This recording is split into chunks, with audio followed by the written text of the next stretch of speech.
And welcome back, everybody. This is Movies and Beyond. I'm Callum, that's Kyle. Kyle, how are we doing today? Good answer. Anyway, first topic, 28 years later. Cillian Murphy is going to be producing. He also might come back to star. And Sony has actually bought the film. Like, Sony's like, oh, no, we'll have it. So Sony's going to be producing it as well. So that's why it's not available anywhere. Because they haven't decided what streaming service they're going to give it to yet. Yeah, do you know what? Yeah, probably, yeah. But Sony don't have a streaming service, so this is great. So this means this is going to go straight to theatrical. Not necessarily, unless they fucking sell it to someone Well, yeah, else. but then it won't be theirs, would it? But as of right now, Sony's got it, and Sony, we talk a lot of shit about them, but Because they are shit. But they're the only one who doesn't have a streaming service and doesn't go, oh yeah, we're going to dedicate this much money to streaming films and this much money to theatrical. They're 100% all in on theatrical. So we got to thank them for that at least. But yeah, 28 years later, Cillian Murphy, he's going to be producing and he could be back in the film. Sorry, is it just going back to what you were saying about Sony streaming and stuff? I feel like they should be the ones streaming, because that way then we won't have to pay so much money to go see Madam Web and all these other shit films that they're doing. No, but Whereas, like, I say companies... we talk shit about Sony all the time, but they are like the smartest people when it comes to regards to that. It's like, why would we put all this money into building a streaming service when there's so much competition out there? When we've got all this product, we can just sell it to each streaming service. I know, but if trust me, they're business smart in that sense. They are. Yeah, but in an ideal world, it'd be nice if they were just streaming us instead of these other companies, ideally, because, like I said, we wouldn't have to go to the cinema to watch Madam Web. Well, we might not, but when it's available to be on streaming, some fucking idiot's going to buy it, so... Or license it for a couple of months. They are smart in that regard.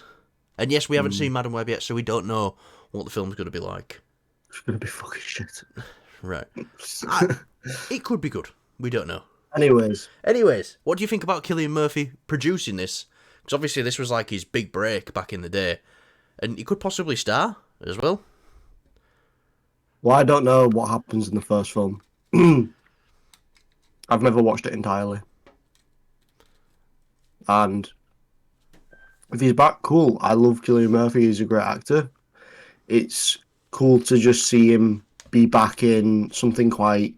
because from more of his sort of recent well-known roles, like Peaky Blinders, where it's like very serious and gritty and dark. This is also quite serious and dark, but it's with zombies. So it's got that fictional element, which, you know, Cillian Murphy, we don't really see too much of him. I'm not wanking, I'm shaking my drink up.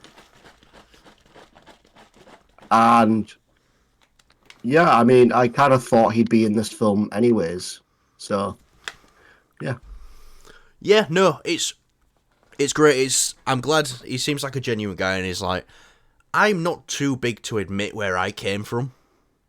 I will go back to this and help out in whatever way I can. I'll produce. He might star. And that'll bring some eyes to it. A lot of people love Cillian Murphy. There's a lot of Cillian Murphy fans out there now. Especially after Peaky Blinders, Oppenheimer. You know, he's becoming quite a star. Which is weird because he's been in the business for so long. And he hasn't actually been the star. He's been supporting roles throughout his entire career. Especially with Christopher Nolan. He's been, I wouldn't say on the sidelines. He's had a great relationship with Christopher Nolan for years, and then he finally got him to star in Oppenheimer. Be the main star. Yeah. So that's great. And yeah, what I said in regards to him not forgetting where he came from, I've been seeing a lot of stuff lately about, we're going to go off topic a little bit here, Steve Ogg, who plays Trevor in GTA, he wants nothing to fucking do with that character. And he doesn't want to be known as Trevor, he wants to be known as Steve Ogg, which is right, fair enough. And I like Steve Ogg. I think he's done great work outside of GTA. Like, his stuff in Walking Dead, I thought was fantastic as well. He was this... he had a tiny little role in the Better Call Saul show. I've seen that bit. Yeah, I ain't seen it Better was Call quite Saul, but I've funny. seen that. It's a very short scene, but it's good. It's fine. But yeah, no, it's nice to know that Cillian Murphy isn't ashamed of where he came from and he's willing to jump back in there. It also did say in the report as well he could be playing a new character, not necessarily the same character. Yeah, I know, but I mean, it would look quite different if they did something to his face, or maybe when they say that, they mean like, oh, he's playing as a zombie this time, or something like that. You know, a little twist with the word. I don't fucking know. I'm just chatting shit. But Kyle, all the 28 Days Later fans will kill you if they hear you say zombie. well, what the fuck are they? Freakers. No, this isn't Days Gone. Is it Days Gone? Yeah. Yeah. No. This. I think they are just referred to as people from Bramley. Got you all. Sorry, everyone I work with. You're all gonna batter me tomorrow. Anyway, next. Yeah, I'm right next. I'm closer to Bramley than you, mate. Yeah, I was gonna get robbed again. Your house. Nah, mine. Yeah. Oh, it was so funny the night that Kyle's house got burgled. We'll tell you about it one time. Probably not funny to him, it's funny to me. Great friend. So we'll just laugh about you getting burgled a few more times. Everyone, in the comments, your PlayStation 5 got stolen. Fuck off. Next topic. These are quite Kyle excluded one of these topics actually. Community. I know you've What do you mean? Kyle excluded. Why? Like stuff you aren't like really seen, but Well, I've seen Echo, and I'm looking forward to Deadpool 3. So and you've seen a little bit of Community as well. I've sat you down and made you watch a couple of episodes, and we've got an update for the Community movie. As they say in the show, they always say in the show, 6 seasons in a movie. That's what Abed always says when he's being meta in a weird way. 6 seasons in a movie, and the update actually comes from none other than Donald Glover himself. He said the script is finished for the Community movie. And Donald Glover's like the one person who they're all like, he might not come back because he's the busiest out of all of them. Like, out of them all, Donald Glover is the man who's got it all going on. I think everyone else on the cast would be like, yeah, no, I could do it. But first of all, what did you think of the episodes you have seen of Community? I think you've seen all the paintball ones. It was fun, yeah. I enjoyed it from what I remember. To be honest, I've not got the best of memory of it because I've not watched an entire season. So it's more of just like something. It's like whenever you go down and you see something on the TV and you thought, "Oh, that looked cool," and then you just never watched it again, kind of thing. Not that I didn't want to watch it. I'm very busy and with like stuff I need to catch up and watch, and there's a lot to watch. But this is something I definitely want to get round to. Same with, The Office. It's like I'm trying to decide which versions to watch, the American or the British. I might watch the British one, to be honest. Do both. Or I could do both. The British is not long at all. You could finish the British in a day. Well, I'll see how it goes, but I'm currently watching Game of Thrones, and then I've got House of the Dragon, one season, and then I've got For All Mankind to watch. So I've not a very comedy roadmap. I always like for to me. have two things on go, like something funny, something serious, so then you can change it up a bit every other night. I just go full psycho and watch the whole thing. Yeah. Definitely. I'm the main character. All right then. But no, if we do get a Community movie, obviously Dan Harmon as well. I know you're a big Rick and Morty fan. Not anymore. Not anymore. Falling out of love with show. Yeah, I watched I watched 2 episodes of Rick and Morty the latest season, and something just felt odd about it. It was like trying to be bombastic and weird for the sake of it, to like fit in with the tone. Like none of it was like funny to me, kind of thing. Yeah, it just feels like the humor's died. I wouldn't say it's not funny. I still got a couple of giggles, but the weirdness of it has kind of become so normal in today's society anyway. Like, it's not No, but pushing the edge like, anymore.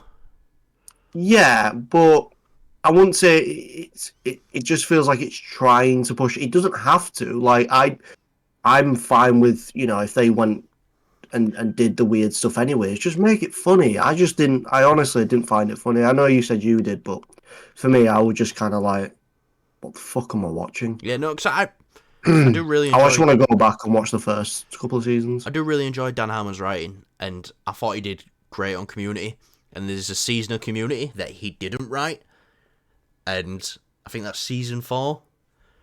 And then he came That's back. not to discredit. Yeah, that's not to discredit Dan Harmon. I just think it definitely is missing that Justin Roiland. Yeah. To it. But no, yeah, Dan Harmon came back for season 5, and they kept referring to season 4 as the gas leak year because none of the characters were acting like they usually act.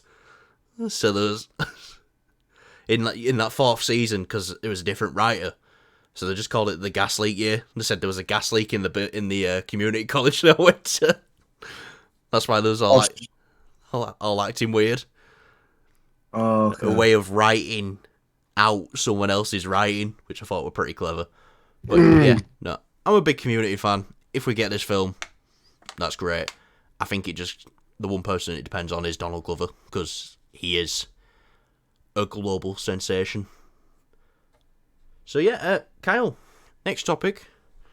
Bit more sum it up your alley.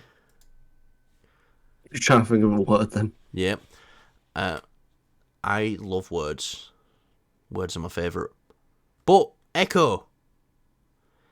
The entirety of the Echo show was made for $40 million. Now, this is a bit weird coming from Marvel Studios, considering they are the people who have been... Back when Echo was getting made, they've done some revisions now and they're looking at things a bit more sensibly. I mean, but if you look at the Marvels, they threw nearly $300 million at that. Why? Echo was done for $40 million. Now, yeah, it's only 5 episodes. And $40 million for a show seems like a small budget. A rather small budget for a show. But I just wanted to put it in comparison. The first season of Daredevil was $1 million an episode. And you first hear that and you think, wow, that's a lot. 13 episodes, $13 million budget for the whole first season. So, do you think... First thing I want to ask you is, do you think you can see that this show has a bit of a lower budget compared to the rest of the Disney Plus Marvel shows? Yes. Yeah, I think it's blatantly obvious. And especially with the amount of episodes that we do have, it's only 5. It's supposed to be 6. So 6, yeah, they would have shot 6 episodes worth. I'll be honest, I think, except from like the CGI or whatever, I really thought Daredevil would cost more, to be honest. Like, I know money and stuff, it goes up over the years and things like that, like the dollar and the pound and what have you. But it's quite surprising that this costs 40 million and then you're saying Daredevil costs what, 13? Yeah. 13 million, which is really shocking because it's not all just, the CGI and things like that. Echo was done in it wasn't done in the cities and stuff like that. There was no big, they don't have to pay the city to film and stuff like that, and all the actors and things like that. And that's very odd that cost more. I really thought Echo was on something along the lines of much less than that, to be honest. Yeah, no. But the only thing that gets it up, I think, is just the CGI. That adds an extra 5-10 mil, something like that, maybe at most. Well, I'd say 5. There's barely any CGI in it. The thing I'd say is probably where a bit of the money went were probably the train sequence. Yeah, probably took a big chunk out of that. Yeah, but I'm trying to think where rest of the money went, and like I think we both, Tax fraud, money laundering. tax fraud again. Oh fuck, another one. But I wouldn't say we both loved Echo. I think we both went into Echo like really enjoying the first episode, and it kind of just went down like after every episode for us, just a little bit more. It stayed on a level for like the next 2 episodes, and then it just kind of declined. Yeah, it was all the weird power stuff that all of a sudden she has like a power. Yeah, do you know what? I'd say everything. I'd say I was really invested right up until the roller ring fight. And even after that, I was like, yeah, this is fucking awesome. And then it kind of fell off a bit from there. Which is sad to say, because Kingpin was probably one of the best parts of the show, but the show started to taper off when he was introduced. It started to feel more like it was Kingpin's show. Which instead, we need. A little bit. Which, no, we don't need, because we'll get a lot of that in Vaughn again. Yeah, but which I don't mind, but if you're going to introduce your... try build up your character, not introduce, it's already introduced. We're going to try and build up Echo as a character. You don't want really bad, lazy writing for the power that she somehow gets. And I just thought it was really stupid at the end of the season. Like, it definitely... I'm going to say it probably didn't stick the landing that well, but I'm going to say, let's put it this way into perspective. So, Secret Invasion completely fucking missed the landing. Like, let's pretend it's a runway, and they we said this in review, didn't we? It was like a gymnast like does a flip or something, and then instead of putting their hands up in air like that, they stumble a little bit, but then go ta-da. Sort of, yeah. I wouldn't say Echo. I'd say Echo more stumbles and just about lands it. To be honest, I'd say definitely. With Secret Invasion, they just kind of. The fucking die. I was like, what the fuck were they thinking with that? Yeah. And then apparently that had like a north of like a $250 million budget. Secret Invasion. I know. But people are like, yeah, Disney's burning money. Yeah, trust me, mate. They've had years and years and years of wins. They've got money to burn, which sometimes isn't a good thing, because your most creative options can come out of. Look at the first Deadpool. A lot of the creative decisions were made around that to do with budget. That final fight was supposed to be a massive shootout. They couldn't get the budget to get the guns there on set. So they wrote in this funny bit where he leaves them in boat at car.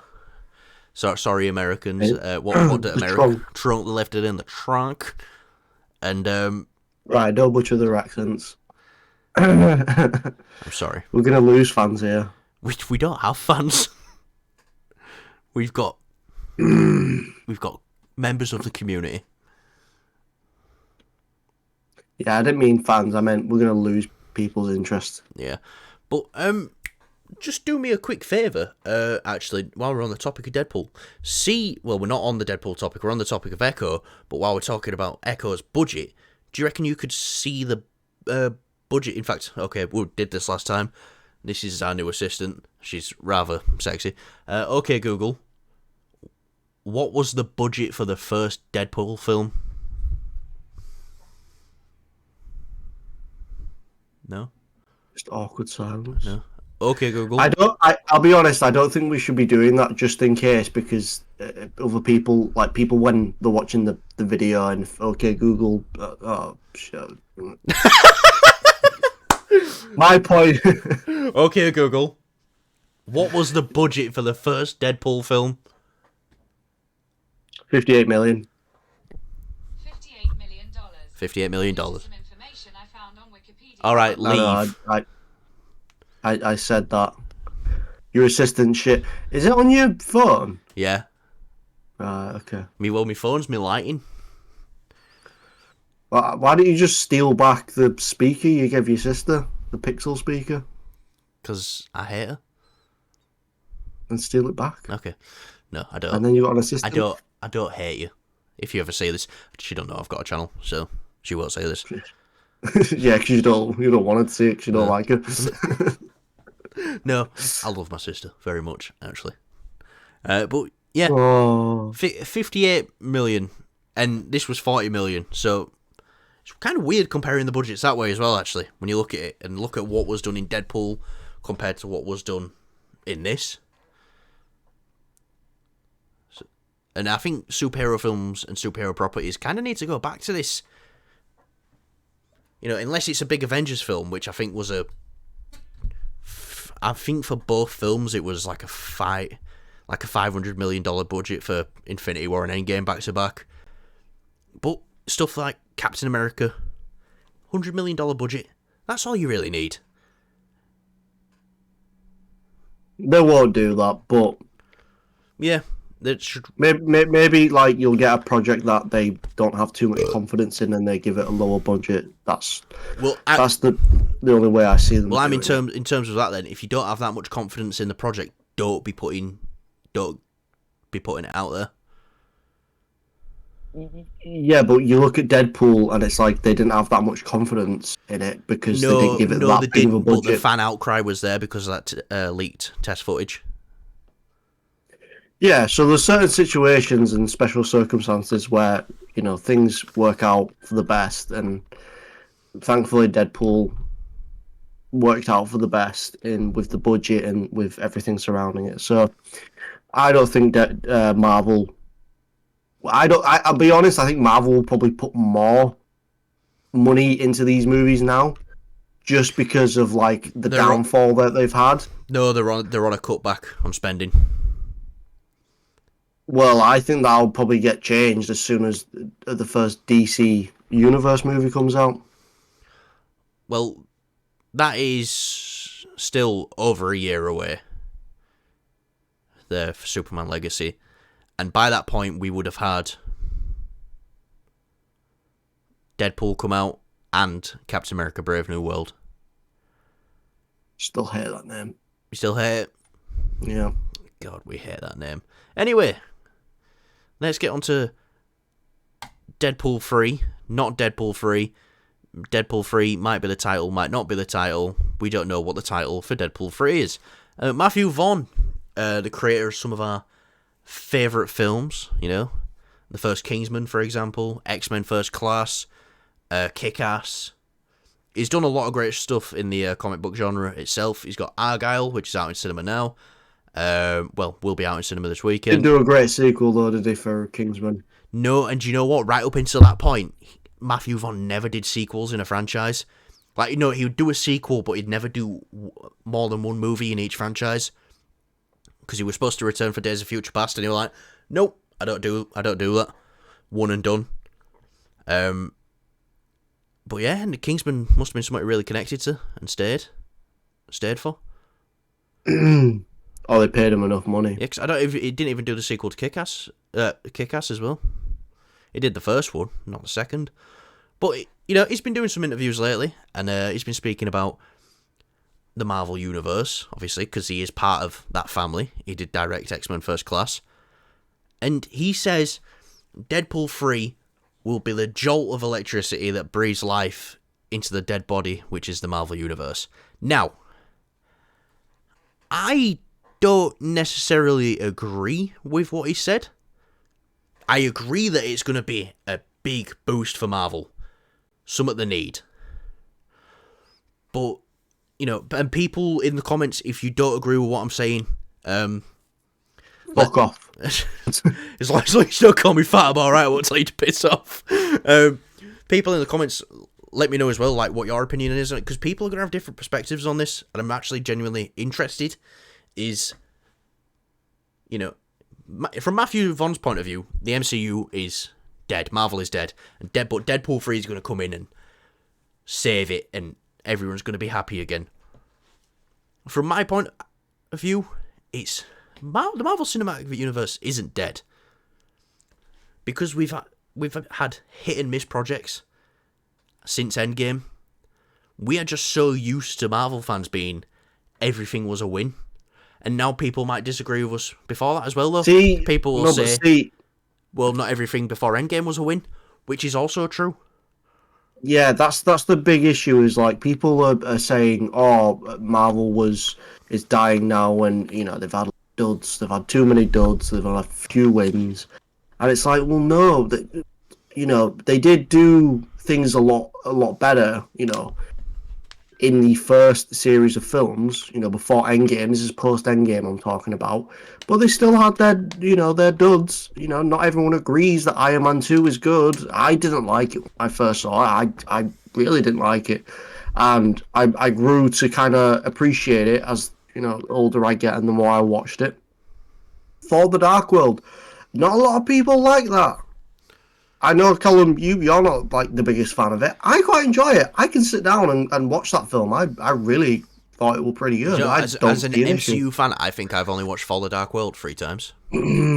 I think it's good. It's just great. The sort of like we're exploring a little bit more of the Thor side of thing. I mean, the human element stuff kind of gets in the way a little bit of the film. I'm not saying it's perfect, but it's definitely, for me at least, it's definitely better than Iron Man 2. But I like Iron Man 2 and as well. And everyone else's expectations get right up there as well when you put out a perfect cinematic masterpiece like Captain America the Winter Soldier. But was I talking about Captain America the Winter Soldier and how perfect it was? I didn't notice. I think the thing is, the big fucking problem is these big news outlets where they're like, oh, Marvel's dead, Marvel's getting revived. Variety did a big piece on him, which was like the downfall of the MCU, which I think I don't want to speak for Kyle, but I'll say it right now. I'd say we are MCU fanboys. We want Marvel to succeed because we have liked their projects in the past, and we want nothing more than for every Marvel film to be great. I don't think you're wrong if you want a film to be good. I think everybody should want every film to be great because then you've got more great films to watch. But that being said, we're not stupid to when Marvel do make mistakes. Yeah. And they've made countless mistakes already. We don't even see eye to eye on the mistakes as well. Like, one thing might be a misstep for Kyle is something that was alright for me. Yes. Like, last year is a perfect example. How we rank our Marvel films. Obviously, we both got Guardians at number 1. That's a no-brainer. But then I've got Quantumania, then the Marvels. He's got the Marvels, then Quantumania. We both think the Marvels and Quantumania is bottom of the barrel shit. But he thinks that I'm going a long-winded way around explaining this. Thanks for still watching, I guess. And he thinks the Marvels isn't that bad, and I think Quantumania. No, I think it's bad, but it's not like horrendously terrible. Like, I think Quantumania is that for me. See, I really enjoy the second half of Quantumania. I do. And look, we're both looking at each other now like, I know. I still don't understand how you can like the creator either. Like, I just don't. No, I need to watch it again because that film just made me think. At the end, I was just like, what? I don't get it. No, I got it, but it was like, I don't know how it's making me feel. I don't have emotions. You do have emotions. You just don't know how to understand them. Yes. Anyway, Marvel again. So yeah, I wouldn't say the MCU is dead. Some people, though, might have, I see comments all the time, especially in the Marvel Reddit when I'm reading it, because I like a good flick through. And someone posted a meme, actually, that made me laugh. And it was, usually in most comment threads, it's like, oh, Marvel movie news or something like that. And it's like, I don't care, I stopped watching after Endgame. And then someone put up a meme is, you're not that special if you stop watching after Endgame, no one cares. Which is, like I said, I think it's just because Marvel has gotten so. This is a result of Marvel becoming very, very big. Any slight dud is going to be, screamed. They are victims of their own success. Essentially, yeah. Because if they made like a slight mistake in the later films, and they maybe one of the films were just like not fantastic or all like that, people will fucking complain anyways and say, oh, one film wasn't, it's got like 60% on Rotten Tomatoes or some bullshit like that. So It's just stupid. I don't like talking about it. It's just Yeah. there's a lot of stupid But things what do you in think? the world. What do you think of Matthew Vaughn's comments? Though, do you think he's right in saying what he's saying? You know, but he does say that Deadpool 3 is going to be that jolt that the Marvel Cinematic Universe needs. Which, even though I don't think the MCU is dead, I think I agree with him in that sense. Though that Deadpool 3, but you could have said that about Guardians or obviously like the thing. but, The thing with Guardians is it had a very different feel because the fans knew that this was James Gunn's last MCU film. So it was like, this stuff's coming to an end, and this way of doing things, as great as it was, is coming to an end. yeah. The Deadpool and Wolverine stuff, we know, oh, this is the future. For a little bit, maybe until Secret Wars, but this is the future. This is what's going to be going forward. Listen, I think it's a case of like, because I don't even know who with Quantum Mania and obviously the Marvels. I know the directors of the first Captain Marvel film, they were doing the second one, but because I just knew the second one wasn't going to be good because they wanted to change so much about what people complained about in the first film, which is what I think they should have not done. They followed through with their original sort of really ideas. Star Wars'd it. Yes, absolutely. People are their own worst enemy. If people didn't complain as much about The Last Jedi, The Last Jedi, we would have got that Duel of the Fates from Colin Trevorrow, which we don't know might have been shit, but from stuff I've heard about Duel of the Fates, made it seem like a much better film than The Rise of Skywalker. I think any film's better than that. Oh, yeah? Genuinely. Like, what a piece of shit. Anyways, with his comments that he's saying, I get where he's coming from and saying it. I don't think dead. It's far from.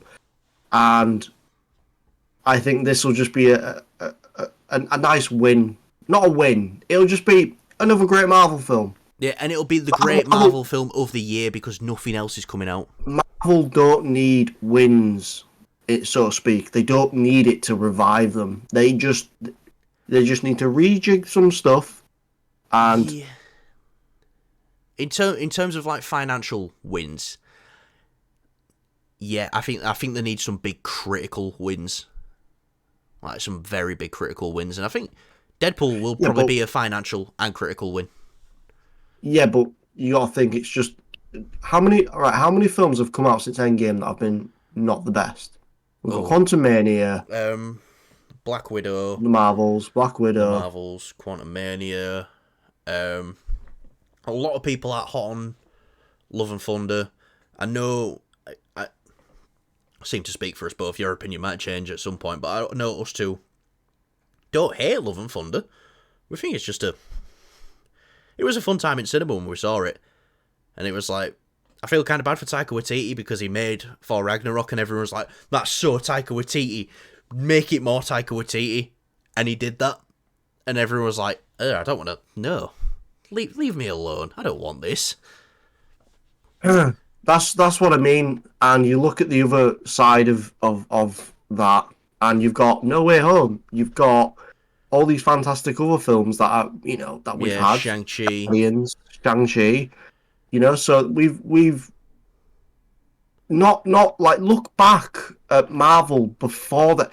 Age of Ultron is not a great, like, story-wise. Yeah. It's a pretty stupid film. I think we could say for 2022, though, there wasn't an amazing Marvel movie. Like Doctor Strange, Black Panther, and Thor: Love and Thunder. Now, Black Panther's... I don't really like criticising Black Panther as a film because I see the potential of what that film could have been if Chadwick Boseman was still with us. So they was put in a tough situation with that one. But, Multiverse of Madness I thought was good. It had moments in it I enjoyed. I know you're not that hot on Multiverse of Madness. No, but because obviously we got that film, we've had those films. my opinion hasn't gone, oh, Marvel's going down the shitter. It's like, no, it's just, you know, it's had a couple duds, and some of they had some duds. Yes, in the past. This is what I'm trying to get through to people. Stop being so like, you know, oh, Marvel's dead, because it's far from. It's more alive than. Look, a great example is Callum. You tell it, because you're the budgets, not the budgets, the box office that the DC brought in with compared to Marvel. But in fairness as well, though, I'll say this for DC: that was a dying universe that people knew was coming to an end. Now, I don't know what the total is now with Aquaman. I think Aquaman actually made 400 million, just over 400 million. But before Aquaman came out, Marvel's. So this is like before the Marvels came out and before Aquaman came out. Marvel's biggest flop ever, people would consider to be Quantum Mania. Marvel's biggest flop ever made more than Shazam, Fury of the Gods, The Flash, and Blue Beetle all together. So that was Marvel's biggest flop. And so let's say them together made about 400 million. Aquaman made about 400 million.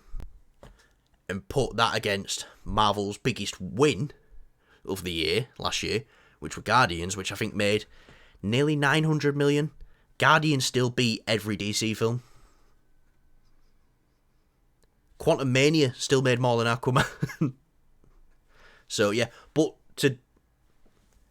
to the benefit of DC, that is a universe that was out the window, and people. Yeah, no, fair enough. Obviously, Marvel aren't in that stage, but it still goes to show, like, Marvel aren't losing; they're not declining. But we also need to bring in the Marvel's box office when we talk about this as well. Though, to be fair, because the Marvels made 200 and some, I think, at best. Now, that's. But then again, that's because of the quality of the film, and people's last impression of a Marvel project was the Marvels. Now, I don't think there's going to be many people who see the Marvels or didn't see the Marvels and think, yeah, I'm not seeing Deadpool 3. Because a lot of people's thing is, oh, I'm still going to see Deadpool 3. Even them people in the comments who were like, stop watching after Endgame. I'm going to watch Deadpool 3, though. So, yeah. Now, to be fair, though, do you see Deadpool 3 as an MCU film? Because he's traditionally not in the MCU. I know this is going to be his way into the MCU. I think this will break grounds for the MCU in the sense of, like, it's going to be an R-rated film. It's going to do so much stuff. It's going to introduce so many different characters and universes, and really, you know, the only other movie that's kind of done that as of recently is with No Way Home, and bringing in the from Sony's backlog universe. And this is like, no, this is going from like Fox and like everything, even including the MCU, including everything kind of thing. And going back even further to Daredevil, Ben Affleck's Daredevil, there's reports that obviously he's speculated to be in the film as well. He's speculated, but the thing that backs that up even more is that Jennifer Garner is confirmed to be in it as Elektra. So, yeah, so I think this is just going to be a nice send-off as well to the X-Men universe, I think. In like a nice... I don't think like story-wise it'll be a great... The universe might get fucking eaten by Deadpool, I don't know. Or Deadpool kills the entire... I think that's probably what they'll do, is they'll kill the entire Fox universe, you know, ripping that from the comics. I don't think it'll be in the sense of like... That's what I mean. So, story-wise, it'll be like, oh, kind of like, kill everyone, fucking hell. But it's a great send-off in the sense of all been tied together and been shut, kind of thing. Yeah, no, definitely. Like I said, just because like look at Logan. I mean, obviously that was the end of Hugh Jackman playing as Wolverine, and he fucking died at the end. So why can't the whole X-Men die, and that'd be a nice send off Yeah, no. for that. Logan, a near perfect film, I'd say.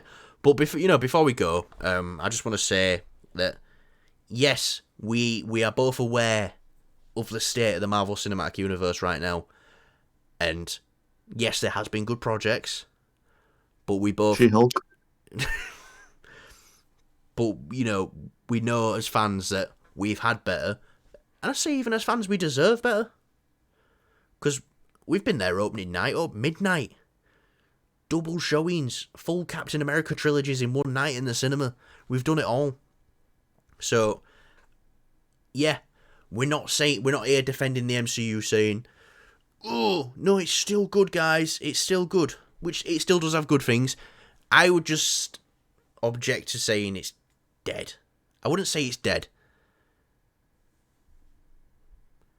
I'd say the if they had a couple more, like the Marvels came out, and let's say the next film they had lined up was, oh, because you guys love She-Hulk the series so much, we got She-Hulk the movie.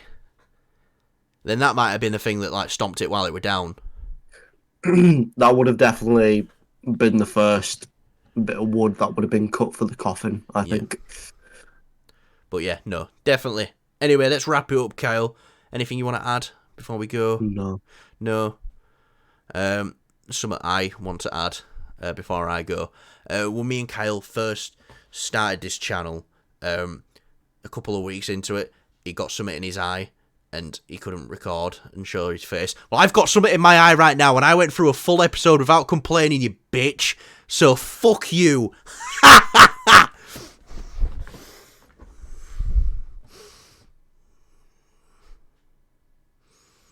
All right. You done? Yeah, I am. It felt great to get it out. It did. I've been waiting to do that all day. I did it yesterday in car, coming home. Just got something in my eye. It's been like there all day. So I didn't even want to get it out. I just wanted to keep it there so I could do this tonight. Is it still in your eye? Yeah. You got get a wet cloth. No, to be fair, I was dripping eye solution in my eye all day in my office. I was just sitting back in my chair going, oh. Nice. Yeah. I might be blind by the end of the week, but at least I got to say that to Kyle. Only the true OGs will remember that. If anyone does, when he were putting up like pictures of like Tony Stark, like mid-nut, like, oh. Right. Thanks for watching, everyone. We've been Movies and Beyond. Remember, like, subscribe, share, show us to your mother, and most of all, keep shagging shaggers.